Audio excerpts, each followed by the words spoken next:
ஆயப்பாடி மாளிகையில் தாய்மடியில் கன்றினை போல் மாய கண்ணன் தூங்குகிறான் தாலேலோ.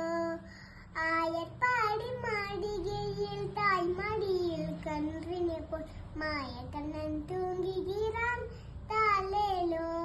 அவன் வாய் நிறைய மண்ணை உண்டு மண்டலத்தை காட்டிய பின் ஓய்வெடுத்து தூங்குகிறான் தாலேலோ.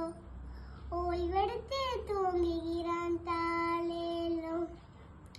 ஆயப்பாடி மாளிகையில் தாய்மடியில் கன்றினை போல் மாய கண்ணன் தூங்குகிறான் தாலேலோ.